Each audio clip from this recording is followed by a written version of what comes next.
Concocté par Binge Audio.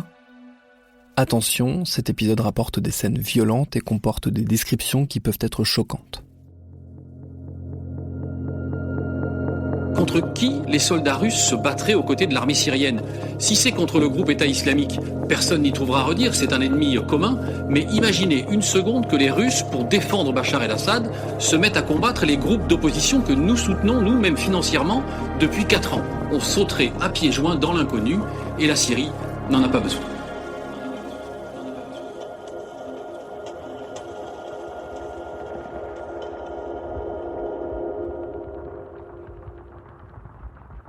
Les Occidentaux interviennent. Quand ils interviennent en Syrie, c'est pas pour défendre les populations civiles qui sont massacrées par le régime syrien, c'est pour se battre contre l'État islamique. Il y a une nouvelle guerre qui s'enclenche, c'est la guerre contre ce terrorisme, qui est un terrorisme inédit.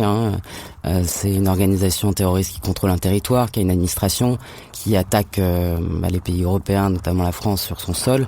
Donc il y a des enjeux de sécurité. Et là, effectivement, les Occidentaux interviennent en Syrie, bombardent en Syrie. Il y a une coalition internationale qui se forme.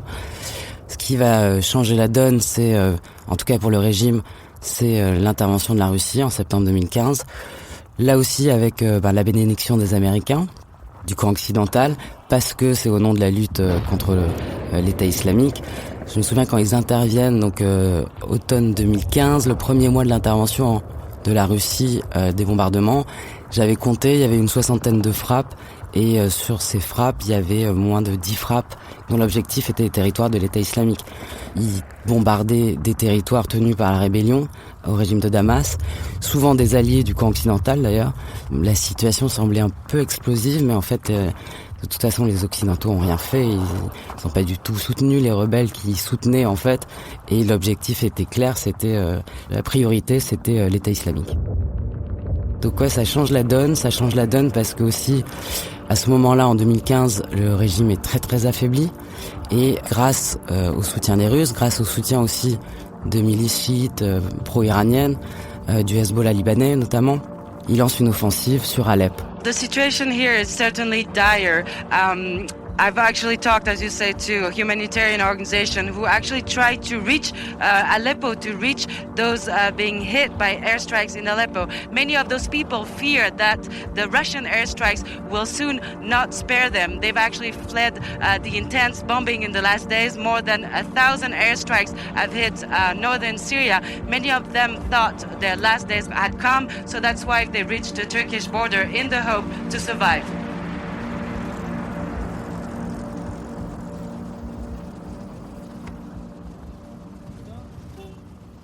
L'offensive sur Alep, elle commence fin de l'année 2015-2016. Moi, je suis à la frontière à ce moment-là. Je fais des directs pour une chaîne. Je rentre pas en Syrie parce que c'est toujours très très dangereux et l'État islamique est pas si loin. Il y a des mouvements de population qui fuient Alep. Ils sont en fait pris en tenaille. D'un côté, il y a des territoires tenus par l'État islamique. Au sud, il y a le régime et les bombardements russes. De l'autre côté, il y a la milice kurde du YPG, qui est pas du tout accueillante. Donc, en fait, les Alépins, les Syriens, ils sont pris en étau, tout simplement. Après, Alep va être assiégé. Donc, il y aura plus, ça sera un siège hermétique qui va durer plusieurs mois. C'est en décembre 2016 qu'Alep va tomber. Ils vont capituler, il va y avoir un transfert de population et de combattants vers le nord-ouest, vers la zone d'Idlib. Et c'est un scénario qui va se répéter. Il y a d'autres villes qui sont assiégées et à chaque fois ça va être le même scénario. Il va y avoir une capitulation et un transfert de population vers le nord-ouest, la zone d'Idlib qui est tenue par plusieurs brigades djihadistes et notamment Jabhat al-Nusra qui va devenir Hayat Tahrir al-Sham et qui va se détacher d'Al-Qaïda en fait.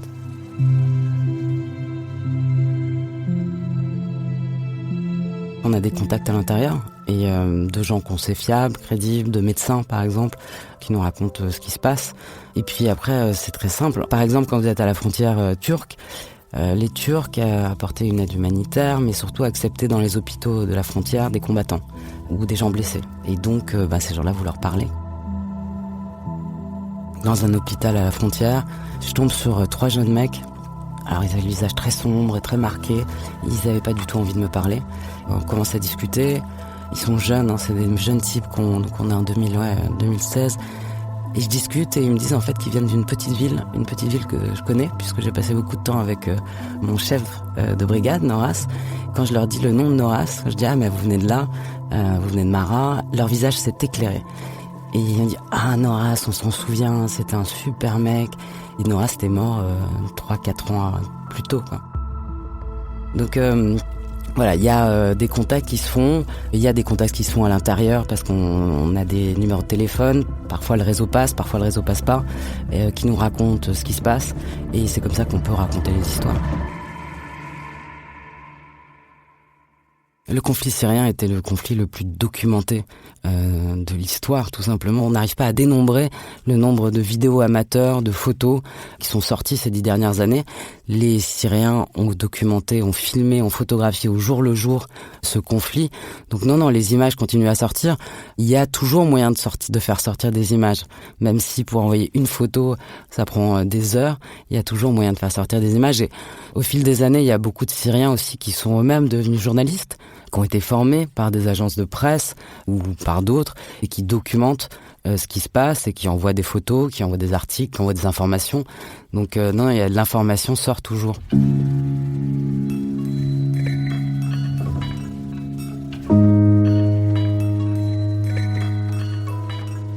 Ce qui est frappant en décembre 2016 quand Alep va tomber, c'est que moi je reçois énormément de messages de gens, d'amis qui sont pas journalistes et qui voient ce qui se passe aux informations et qui sont extrêmement choqués et qui réagissent en me disant mais Sophie, qu'est-ce qu'on peut faire? Et c'est vrai que je suis un peu étonnée parce que ça fait des années que ça dure cette situation, que c'est pas nouveau et que là il y a une émotion très forte sur la chute d'Alep. Je suis toujours un peu étonnée parce que quand on est en France ou ailleurs, enfin dans des démocraties occidentales, on a envie de dire mais tout est possible en fait. Vous pouvez faire plein de choses et parfois il suffirait juste, je sais pas, descendre dans la rue et exprimer sa solidarité avec le peuple syrien, avec le peuple d'Alep et ils le sauront. Après, on sait jamais, c'est très décontenançant aussi quand on produit de l'information ou de l'actu. On sait jamais quelle image va faire réagir, on sait jamais quelle actualité va faire réagir les opinions publiques. Par exemple, été 2015, il y a cette photo de ce petit garçon noyé, ce petit garçon syrien, Elaine Kourdi, qui fait réagir les opinions et qui émeut énormément. Pourquoi cette photo plus qu'une autre? On ne sait jamais quelle image va faire réagir les opinions et va émouvoir.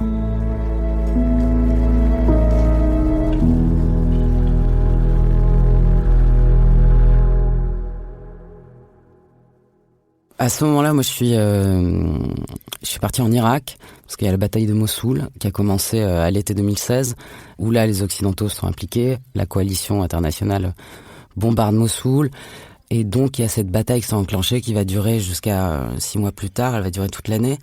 Après, l'Irak, c'est une autre histoire, on n'est pas en Syrie, on a tendance à les confondre, alors que c'est deux pays bien distincts, avec des histoires différentes. L'Irak, c'est un pays qui a connu des décennies de guerre. La Syrie n'avait pas connu de guerre avant. Elle avait occupé le Liban pendant 25 ans.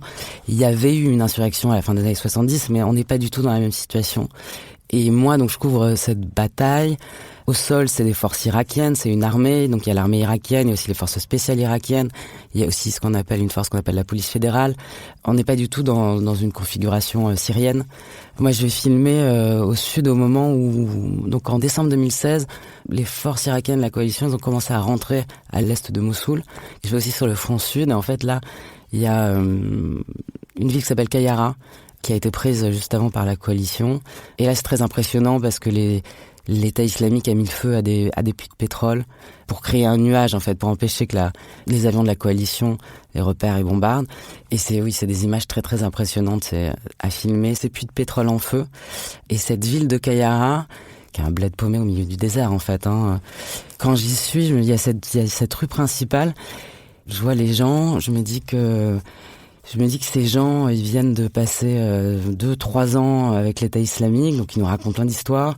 Juste avant, il y avait quand même les milices d'Al-Qaïda. Juste avant, il y avait les GI américains, les soldats américains. Avant, c'était la dictature de Saddam. Et tout ça, si vous avez 15-20 ans, vous avez connu tout ça. Et dans cette rue sont passés tous les différents maîtres de la région. Et ouais, c'est quelque chose que je trouve très marquant.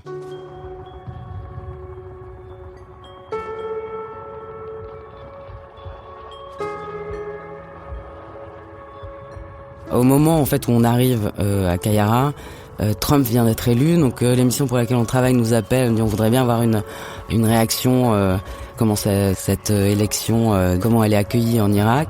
Et à ce moment-là, je me dis mais en fait il faut trouver une télé puisque l'élection vient d'être annoncée. Et on finit par trouver un petit écran, avoir un petit écran dans un fin fond c'est même pas une boutique, c'est une sorte de couloir. Et c'est un jeune type qui vend des falafels. Et donc on lui demande ce qu'il en pense de cette élection, etc. Et à un moment donné, il me demande d'où je viens. Je lui dis écoute, je suis française. Et il me dit quelque chose en arabe que je comprends pas, mais j'entends Picasso. Et mon traducteur m'explique qu'il vient de dire que j'ai beaucoup de chance de venir de Paris parce que à Paris, il y a les peintures de Picasso et les peintures de Claude Monet.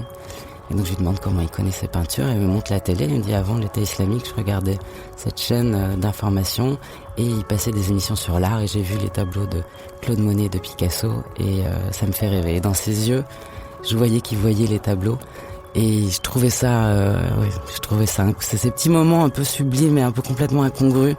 Je me dis, je suis au fin fond d'un bled au milieu du désert en Mésopotamie avec des gens qui ont vécu des choses terribles ces dernières années. Et ce jeune vendeur de falafel dans la tête, quand je lui parle de la France et de Paris, il me parle de Claude Monet et de Picasso.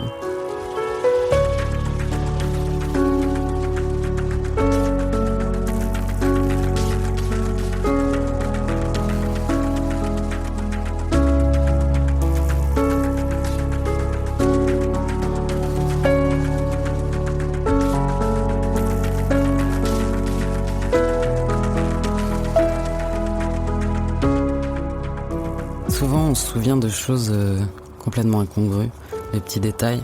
Quand on arrive en Syrie, donc moi j'avais un téléphone, j'avais des puces syriennes, et quand il y avait du réseau, il y avait toujours un message qui sortait, qui était que le ministère du Tourisme vous souhaite la bienvenue, et il y avait un numéro de téléphone. Si jamais on avait un problème, il fallait pas hésiter à appeler. Donc il y avait ce message qui ressortait régulièrement, et vous êtes sous les bombes, vous évitez de vous faire enlever ou kidnapper par le régime syrien. Et j'ai jamais utilisé ce numéro de téléphone. Je les ai jamais appelés pour leur dire qu'il y avait un petit problème, un gros problème.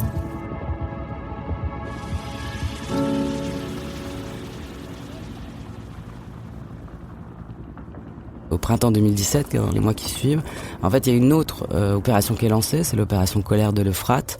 Et là, c'est pour reprendre Raqqa, donc en Syrie. Moi, j'ai envie d'aller à Raqqa, surtout qu'il y a personne, qu'on sait pas ce qui se passe, que malgré tout, il y a quand même la coalition internationale dont fait partie la France qui bombarde cette ville et qui participe à cette opération. Et j'ai des contacts qui me disent, en fait, à côté de Raqqa, il y a une ville qui s'appelle Tabqa. Et la bataille est en train de se jouer là, et c'est une sorte de nœud sur l'Euphrate, parce qu'il y a le plus grand barrage électrique de Syrie, qui fournit une grande partie de l'électricité en Syrie. Le barrage, source d'électricité pour la moitié de la Syrie, a été pendant 3 ans et demi sous contrôle de l'État islamique. Une monnaie d'échange précieuse pour l'organisation terroriste. Et ce que me disent mes contacts, c'est que l'État islamique menace de faire sauter ce barrage et ça inondera toute la région jusqu'à Mossoul. Et donc, je me dis que c'est une histoire qu'il faut aller voir. Alors pour y aller, c'est très compliqué, c'est beaucoup plus compliqué que d'aller à Mossoul. Donc ça prend des semaines, il y a beaucoup de négociations. En fait, il y a qu'un point d'accès pour passer qui est tenu par les Irakiens. Donc eux, ils n'ont pas tellement envie de laisser passer des journalistes étrangers pour raconter comment les autres se battent. Donc bref, ça prend beaucoup de temps de négociation, de prise de contact, et finalement on arrive à rentrer.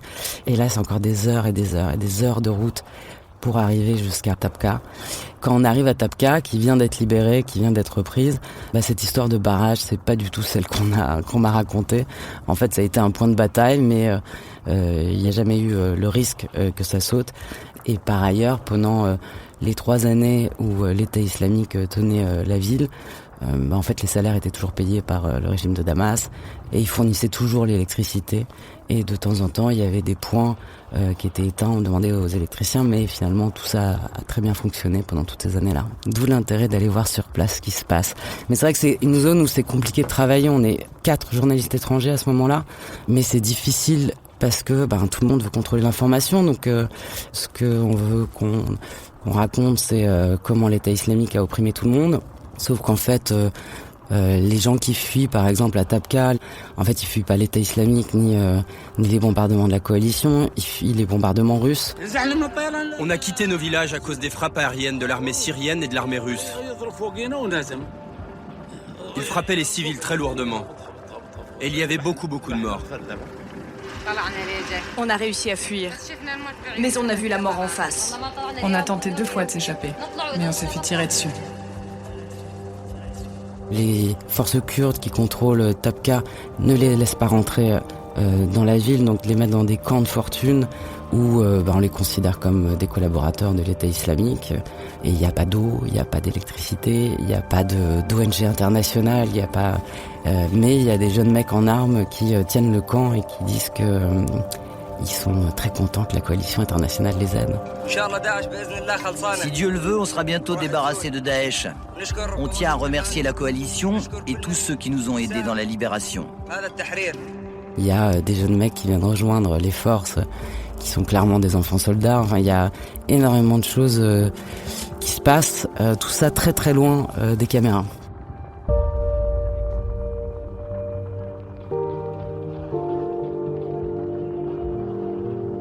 En fait, quand on est sur place, les forces kurdes au sol rentrent dans Raqqa et on finit par pouvoir tourner dans ces premières rues prises à l'État islamique.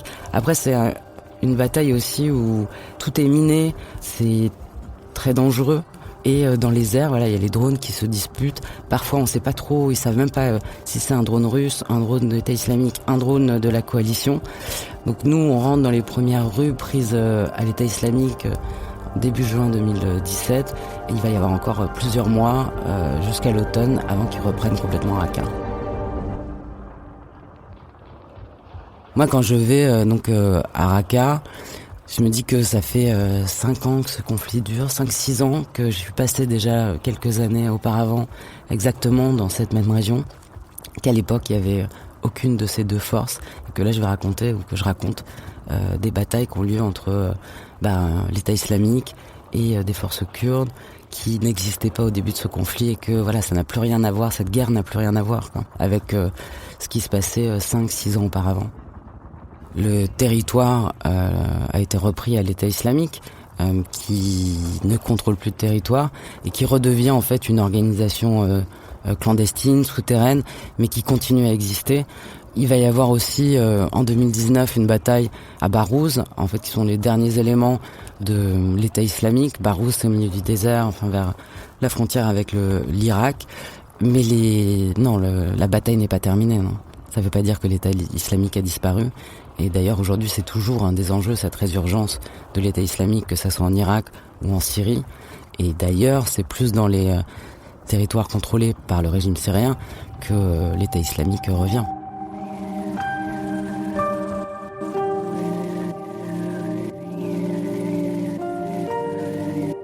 Je suis retourné à Mossoul en 2019, où je parlais en fait des familles de l'État islamique, des enfants de l'État islamique irakiens.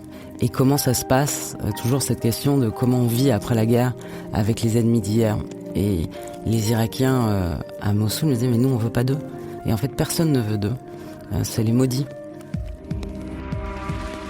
Et surtout que il y a tous les ingrédients qui sont là pour de nouveau nourrir des cycles de vengeance, pour de nouveau que l'hydre terroriste, islamique, djihadiste renaisse.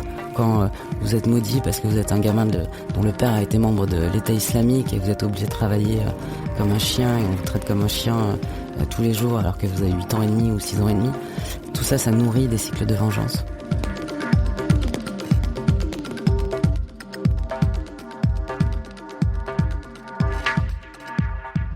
À suivre.